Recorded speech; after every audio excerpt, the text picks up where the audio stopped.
Good evening, everyone. This week's Parsha is Parsha Shelach, Parsha, and we're going to discuss the end of the Parsha, which talks about the mitzvah of tzitzis.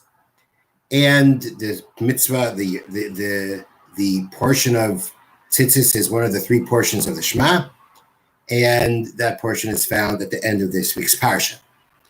So the verses read, Daber b'nei Yisrael v'yamarto aleihem, speak to the Jewish people and say to them, V'asu lahem tzitzis, they should make for themselves tzitzis, fringes, al kanepei vigdeihem l'deireisam, on the corners of their garments for their generations.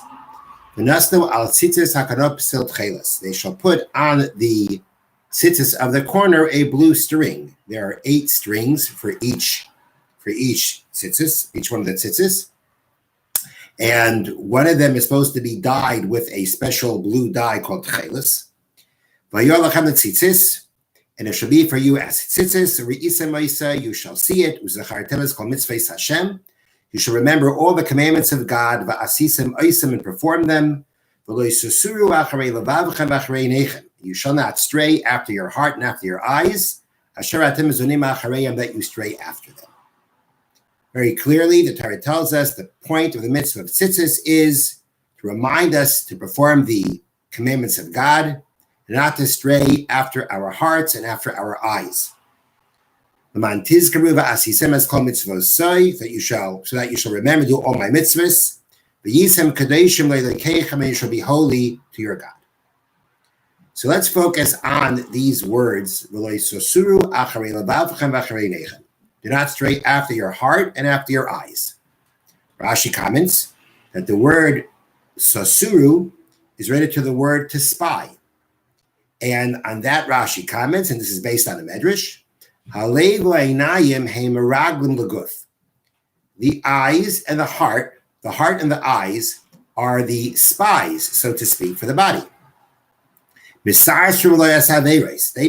the middlemen. They become the means by which a person comes to sin. The eye sees. The heart desires.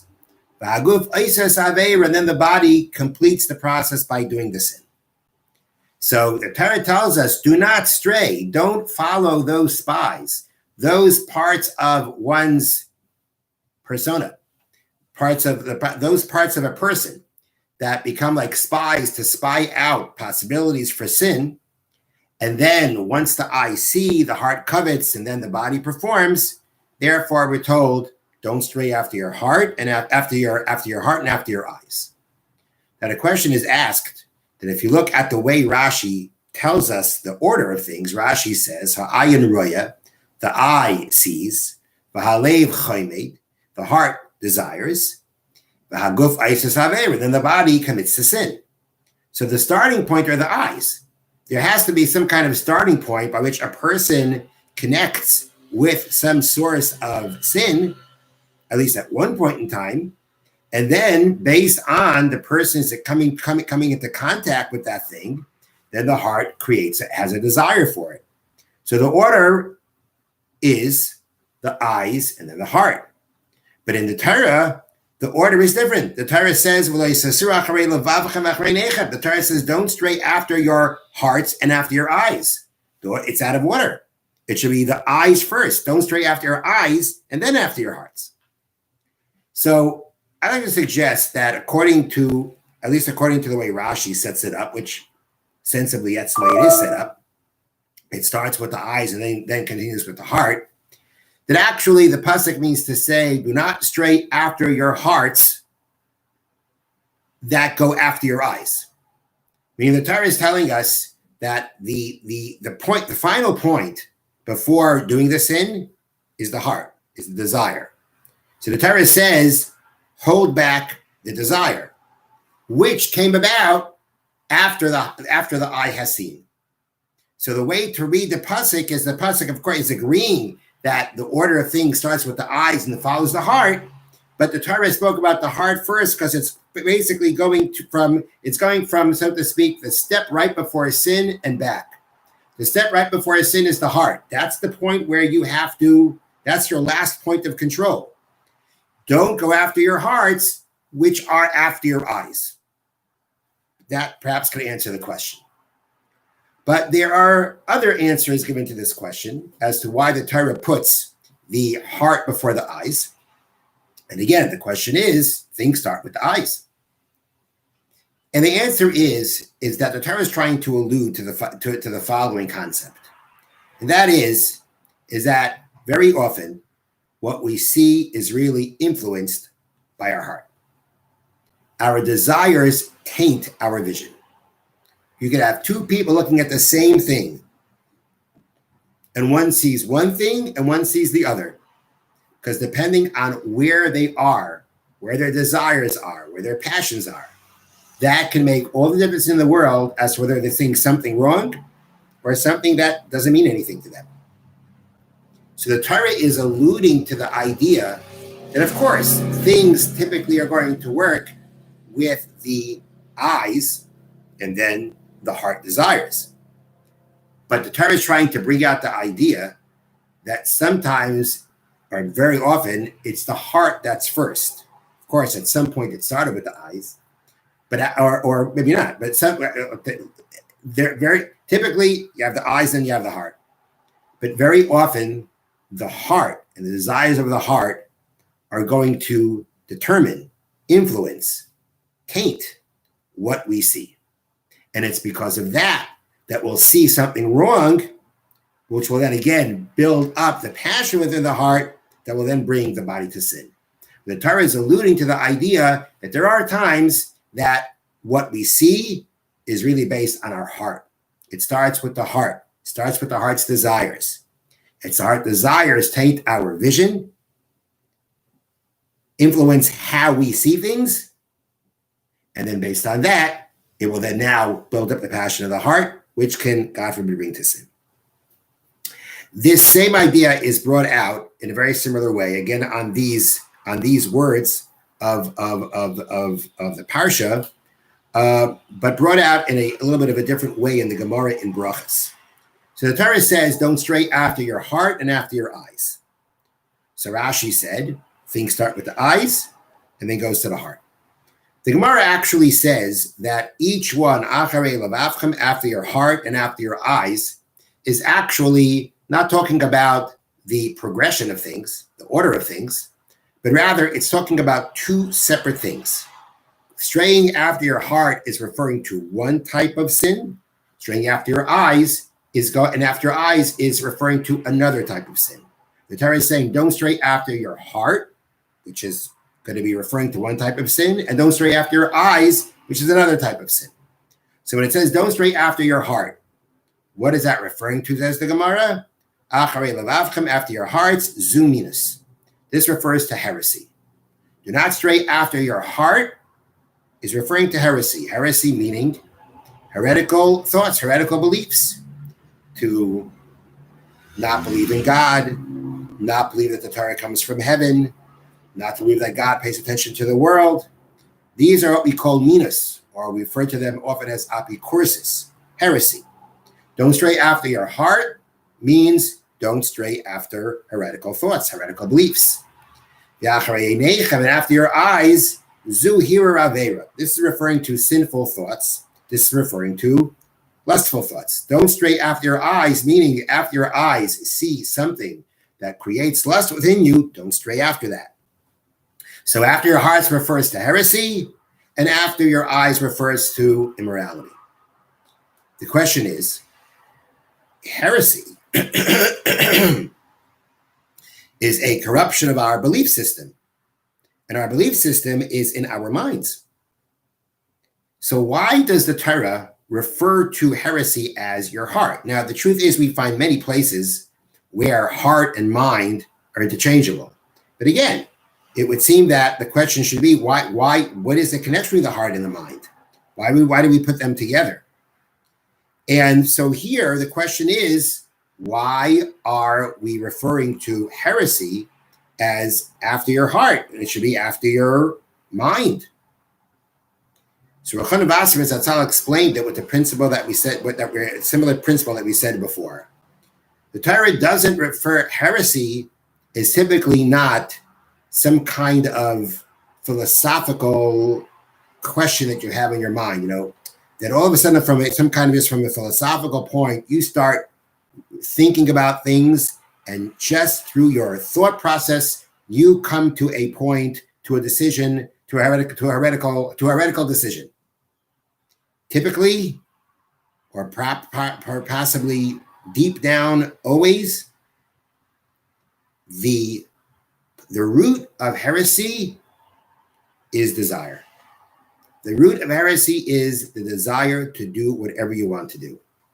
If you have a certain belief system that basically restricts you, so the easiest way, or the easiest way to not have to do what you want is to abandon the whole system, to say the whole system is no good. If you can now start philosophizing that the whole system is wrong and there's some other system that's the correct system, then that's the greatest way to free yourself to do what you want to do. The Torah is saying, excuse me, when the Torah says, do not stray after heresy, the Torah is alluding to the same idea. Where does heresy start? It starts in the heart. It starts in the place of your emotions and your desires. That's where we always say, that's where we always relate desires to. Don't stray after your heart. Don't let your heart convince you to believe these heretical thoughts, because that's the source. That's the motivator. So therefore, instead of the Torah saying, don't stray after your heads, after your minds, the Torah says, don't stray after your heart, because again, the Torah is trying to bring out the point that this that we're trying to warn you about, the heresy that we're warning you about, really comes from the heart. It's really about being influenced by the desires of the heart. Now, the next thing that I want to discuss is very interesting thought again about tzitzis, and that is that I saw this idea from Rav Moshe Aaron Stern of the Mir Yeshiva. We have 8 strings on 4 corners. The total number of strings on tzitzis is 32.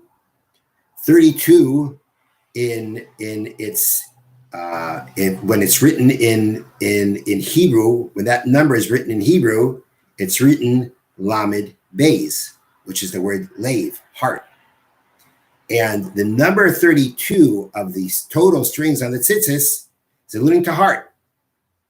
It's alluding to the heart that we said before, don't stray after your heart. It's also could be alluding to hinting to the idea about how we have to make sure to remind ourselves that we have to make sure that we have our heart, that we have our emotion into this mitzvah of tzitzis. The mitzvah of tzitzis is something that we could just very easily forget about. We put it on, whether it's tzitzis are out, not out. Some people wear their tzitzis on top of their shirt. We have tzitzis where we wear our talis in the morning. It's really something that we can just kind of put on and forget about. Or at least not really contemplate the message that the Torah wants. The Torah says very clearly, you are wearing these tzitzis so that you will see them, and you'll remember to do the mitzvahs and not to stray after your hearts and your eyes. That is what tzitzis is meant to do. This 32 strings, lave, heart, says, make sure your heart is in this mitzvah. Don't keep it dry. Don't keep it rote. Don't just throw it on and forget about it, but let it touch your heart. Think about its message and internalize it to the point that it touches your heart, and you're moved or you're touched, that you're going to remember to do the mitzvahs of Hashem and not stray to do the wrong things. There is a very interesting halacha about tzitzis. And that is that there is a concept by all mitzvahs, the concept that has a rule, mitzvahs tzrichas kavanah. To fulfill a mitzvah, you need intent. You have to intend to do a mitzvah. Let's say you do a mitzvah without intending to do it. Have you fulfilled the mitzvah or not? So for instance, it's the morning, you haven't read the Shema, and you're reading from the Torah. And you read from the Torah the portion of Shema. It's there, it's in the Torah, and you read it, right? You read one portion, according to all opinions, if you read one portion of the first paragraph of Shema, you fulfilled your Torah obligation. Pretty sure according to most, if not all. Now, if let's say you were reading the Parsha Tzfas, and you read the portion of Shema, but you had no intent to do the mitzvah while you were doing it, will that be considered the performance of the mitzvah? You did the act of the mitzvah, but there was no intent involved. So this is actually an argument in a Mishnah in Brachas, in Tractate Brachas. And at the end of the day, we come out that when it comes to a Torah mitzvah, you need to have intent to do it to fulfill it. A rabbinic mitzvah is more of a question. But we follow the halacha is that when you do a Torah mitzvah, you have to have intent to fulfill it. So when you do the mitzvah tzitzis, if you want to fulfill the mitzvah, you need to have in mind that you're fulfilling the mitzvah, or you have to at least be aware that you're doing the mitzvah. But the commentary of the Bach in the Tur Shulchan Aruch tells us there's another intent that we need for the mitzvah of tzitzis. Typically, when we do a mitzvah and we learn a reason behind the mitzvah, a message behind the mitzvah, as we say many times, there's no one definitive reason for a mitzvah. But when we talk about a reason for a mitzvah, it is a reason, it's a lesson, it's something the Torah wants us to take out of the mitzvah. Now, if I perform the mitzvah and I don't think about the message, I don't think about the reason, I don't have to do that. That's not part of the mitzvah. The mitzvah is to do it and to intend to do it. I should be aware of the reason. I should be taking out the lesson. That's the reason, but it's not part of the mitzvah. It's a good thing to do. It's clear what the Torah wants from us, but it's not a part of the mitzvah. There are a few mitzvahs where it's very clear the Torah mandates that not only do we do the mitzvah and intend to do the mitzvah, but we have to think about the reason, the message of the mitzvah. So for instance, the mitzvah of sukkah. The Torah tells us, why do we sit in a sukkah? L'man yedu d'oreisechem kabasukos ha'shaftis b'nei Yisrael b'yitzias Yisrael meretz Mitzrayim. The mitzvah of sukkah is so that the Jewish people, that all generations will know that God sat us in sukkos, the clouds of glory, when we went through the desert. The Torah says that when you're sitting in a sukkah, it's so that you will know, that you'll remember, so that you know, that you remember that. So the commentary of the Bach says, Torah is saying that when you do the mitzvah, you got to think about that. That's what Torah wants you to do. The Torah wants you to know that. Torah said straight out, that's what you're doing the mitzvah of sukkah for. And therefore, when you perform the mitzvah of sukkah, you're supposed to be thinking about the reason. Think about the fact that we're thinking and sitting in a sukkah to remember Hashem took us out of Egypt and he sat us in the clouds of glory. The Bach says this by tzitzis also. By tzitzis, Torah says, Uri isem oisai uzachartem. You're supposed to see the tzitzis and remember.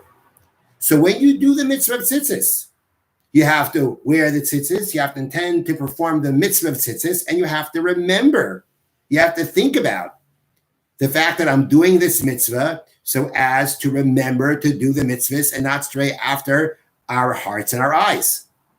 Now, the commentators in the Shulchan Aruch say that this thought, meaning to think about the reason of the mitzvah, in the case of tzitzis or sukkah, is not mandatory. It's not like if you don't think it, you don't get the mitzvah. But it's clear, as the Bach says, that the Torah wants us to do this. It wants us to do this by the mitzvah. It's a part of the mitzvah. It may not be a mandatory part of the mitzvah, but it is part of the mitzvah to think about what the Torah wants us to do here. The Torah, when we wear tzitzis, wants us to remember the mitzvahs. And therefore, when you do the mitzvah of tzitzis, you're supposed to be doing it in a way that you intend to do the mitzvah and you think, I am wearing these tzitzis in order to remember the mitzvahs of Hashem and not to stray after our hearts and our eyes. Because the mitzvah of tzitzis, again, is not just, it's very clear, there's heart in the mitzvah. The mitzvah is not supposed to be, no mitzvah should be dry, without thought and without feeling. But here it's very clear that the Torah wants thought. And the Torah wants that thought to make a difference in us. It wants us to think that when we see the mitzvah of the tzitzis, that should remind us of doing the mitzvahs. And that's what we should be thinking about when we do the mitzvah of tzitzis. and to make sure that that message is internalized, it touches us, and it motivates us, it moves us to, again, do the mitzvahs and to refrain from what we shouldn't be doing. There is a Mishnah in Pirkei Avos that Reb Chaim Volozhiner, in his commentary to Pirkei Avos, uses to relate that Mishnah to this portion of the Parsha of Tzitzis. And in essence, the idea is that when we read Shema and we read the Parsha of Tzitzis, that as we read the Parsha, we should remember the message of the following Mishnah in Pirkei Avos, in chapters of our fathers. The Mishnah reads, Akavi b'mehalal al-oimer, Akavi the son of Mahalal said, Histako b'shloisha devarim, contemplate three things, v'atabo l'dei avera, and by contemplating these three things, you will not come to sin. Da'ama ayin basa, know from where you have come, ulana tohelech, to where you are going, l'fnei mi'ata asli tendin v'cheshben, before whom you will have to give accounting and judgment. And so that's the kind of the Mishnah gives us a general, the three general idea, the three things in a general form. Then it gets specific. Mi'ayin basa, from where have you come? Mitipas rucha, from a future drop.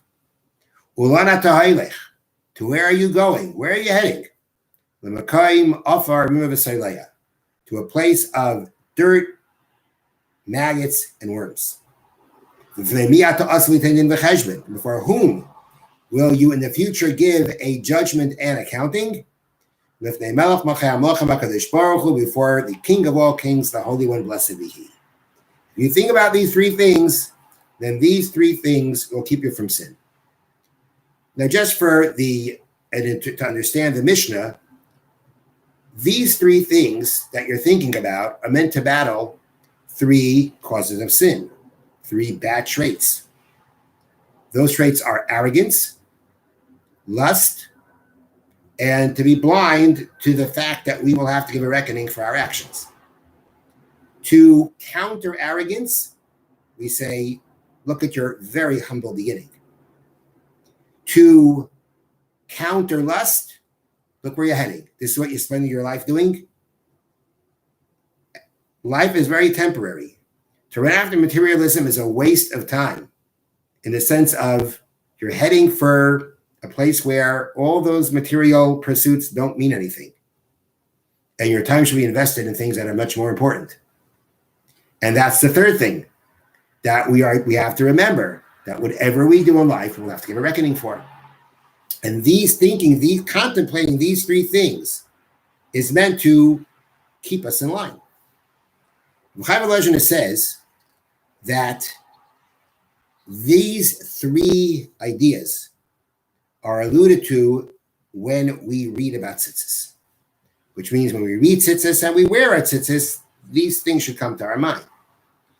So let's see how each thing is alluded to in the parsha, in the words of the parsha. So it begins with, we say, Daber al b'nei Yisrael v'martu aleihem. Hashem said to Moshe, speak to the children of Israel and say to them, V'asu lahem tzitzis al kanfei v'gdeihem l'dei reisam. Right? The Torah mentions the word tzitzis 3 times, and each one of the 3 times is meant to allude to the 3 things that a person is supposed to contemplate so as not to sin. So the first part is V'asu lahem tzitzis, they should make for themselves tzitzis, al kanfei v'gdeihem l'dei reisam, on the corner of their garments for all generations. Now, I'm going to step back for a second. The first thing Reb Chaim Volozhiner points out is the word tzitzis. What does that word mean? We translate it as fringes because that's how we do it. But what is the root of the word tzitzis? And the answer is it comes from there's a word, meitzitz min hacharakim. That's a verse in Tanakh, which means he peers through the cracks. Meitzitz means to peer, to see. So tzitzis is telling us, see. See.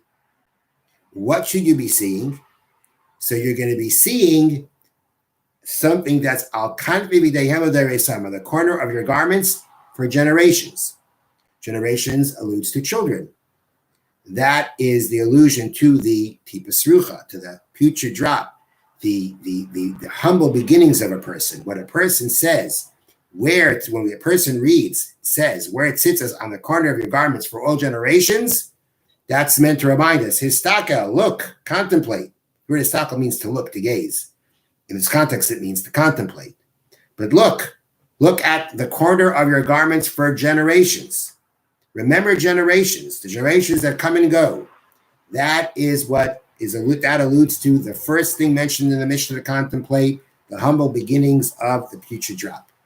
Then it says, "V'nasno al tzitzis hakanot psil tchelas." They shall put on the tzitzis of the corner a blue string.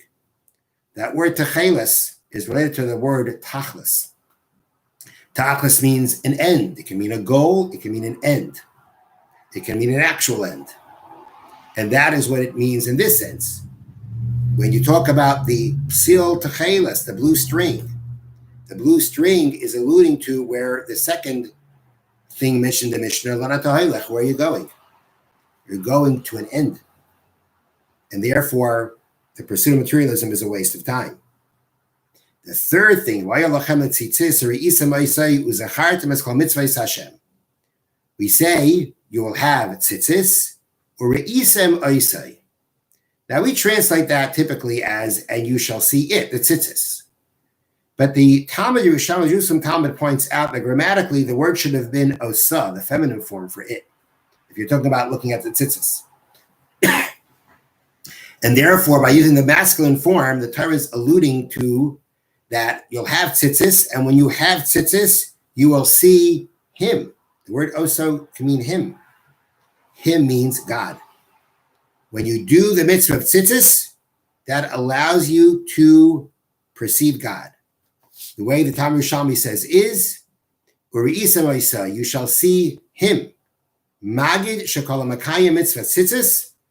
It teaches us that anyone that fulfills the mitzvah of tzitzis, kilo makabel pnei shechina, it's as if he receives the divine presence. So if that's the third time the Torah mentions tzitzis, it says you'll see him. Well, that's alluding to the time that everybody's going to have an encounter with Hashem, which is when, after 120 years, they have to give din v'cheshbon, they have to give judgment and they have to give an accounting and receive judgment from him. So these three places in where the Torah mentions tzitzis are meant to allude to the three things they have to remember. Again, the mitzvah of tzitzis is to remember to the mitzvahs of Hashem and to remember not to stray after our hearts and after our eyes. And in the portion of tzitzis, the Torah alludes to what helps us not to stray after our hearts and our eyes. And that is where the Torah says the word tzitzis and alludes to the three things that the Torah is telling, that the Mishnah tells us to remember. Remember where you come from, remember where you're going, and before whom you will give an accounting and judgment before. Now, I'd like to share with you a little bit about what the Yerushalmi says, meaning, what does it mean that when you wear tzitzis, it's like you are receiving the face of the Shekhinah? And the truth is, we're not going to be able to spend a lot of time in explaining this whole Gemara, but I think it's worthwhile just to hear what the Gemara says. Yerushalmi says, so how is it that when you wear tzitzis, it's like receiving the divine presence? And the answer is shahat chelas, the blue string, which many people don't wear anymore because at one point of time we lost the tradition of where to get this blue ink, blue coloring from. It came from a sea animal called a chilazon. And there are those who have claimed that this chilazon has been found again. And therefore they wear, many people you'll see, a blue string in their tzitzis. Others don't feel that there's enough proof for it, and therefore we just continue doing what we were doing before. But the way the mitzvah tzitzis is supposed to be done is with chelas.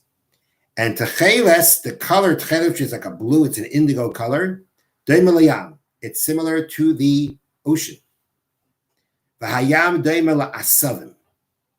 And the way the Yerushalmi says it is that the sea is similar to grasses. V'asavim doimel rekia, and grasses are similar to the sky. Color-wise, that's the way typically it means. That's the basic interpretation. Rekia doimel lekisei hakavod. And the sky somehow or another resembles Hashem's holy throne.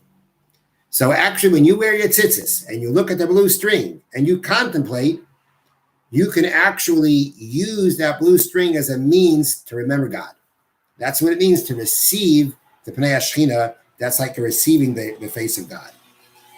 The Gemara in Menachos, the Talmud in Tractate Menachos, has a similar idea, but it says it in a little bit of a different way. And again, the Gemara asks, why, when the Torah decided, we know that 7 of the 8 strings are white. One is blue, tchelis, blue, indigo. So the Gemara asks, why did the Torah choose that color of all colors? Why that color? And the Gemara answers, this blue color resembles the ocean. And Rashi comments that remembering the ocean means to remember the miracles that took place for us at the ocean, the splitting of the Red Sea. But there's another point. There's another step to this reminder of the ocean. The Yamdem L'Rekia. And the ocean is similar to the sky. L'Rekia L'Kisei HaKavod. And the sky is similar to God's holy throne. Again, there's a symbolism in the mitzvah of tzitzis that we're supposed to contemplate. And through that contemplation, think of God. So the mitzvah of tzitzis, very interestingly, has a number of symbolisms to it, which means there's a lot of thought that's supposed to go into it. And that's an important thing to remember when we do this very important mitzvah. Last thing I'm going to share with you is an interesting thought on this Mishnah that I just mentioned. The Mishnah in Pirkei Avos says, think of 3 things, you won't come to sin. And what are those 3 things? Know where you come from, where you're going, before whom you're going to give an accounting and a judgment. In an earlier Mishnah, the same comment is made. The Mishnah of Akad Malalo, which we're reading, is in Perek Gimel Mishnah of chapter 3, Mishnah 1.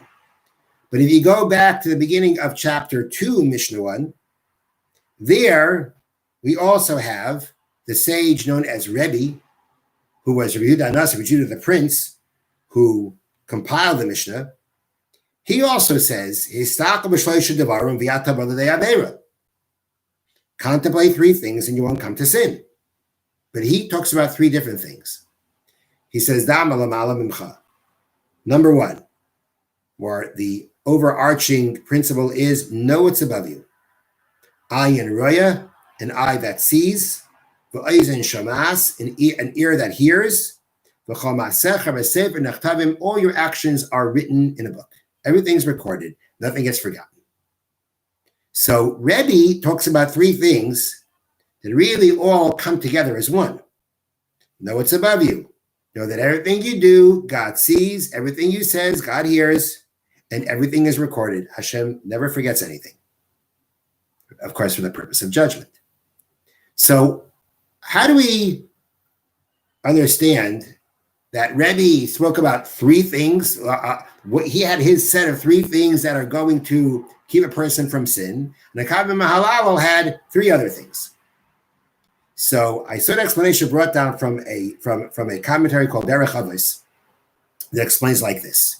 It all depends on the generation to whom these sages were talking to. Akavim and Mahalalel was a Tana. He was a sage of the Mishnaic period. He was a sage who lived during the times of the second Beis Hamikdash, of the second Holy Temple. At that point of time, the Jewish people were in a very secure financial state. Life was good. So when life is good, what's the danger? What spiritual dangers does a person face when life is good? The answer is arrogance, lust, and forgetting and losing track of what life's about, what life's really about, and the responsibility that we have for our actions. Akad Mahalal was speaking to a generation that was financially secure, and their challenge was the challenge of materialism, arrogance, lust, and basically forgetting the responsibilities we have for our actions. And therefore he said, remember the 3 things that will counter arrogance. Arrogance is countered by, remember your very humble and lowly beginning. Lust is countered by, remember that you're heading into the dirt. And to remember that, you're responsible for your actions, that you're going to have to give accounting for what you do. So that was the message Akavi gave to his generation. Rabbi, on the other hand, Rabbi Hanasi, on the other hand, although he is mentioned in the Mishnah, he's really the last of the Tanoim. He's the last of the Mishnaic sages. He compiled the Mishnah. He lived after the destruction of the Beis Hamikdash. He lived after the destruction of the temple. At that point of time, the Jews were not financially secure. They were downtrodden. And their main challenge really was their faith in Hashem. Because in such a downtrodden state, they had to face the danger. Their challenge was a challenge of faith, of their belief in Hashem. So when Rabbi Yehuda Nasi was speaking to them, he was actually trying to build them up, trying to inspire them. He wasn't just trying to keep them in line. Remember, everything you're doing is being watched. What he was trying to say to them was that where the sins that you're going to be dealing with stem from a lack of your faith in Hashem due to what has happened to you in your life.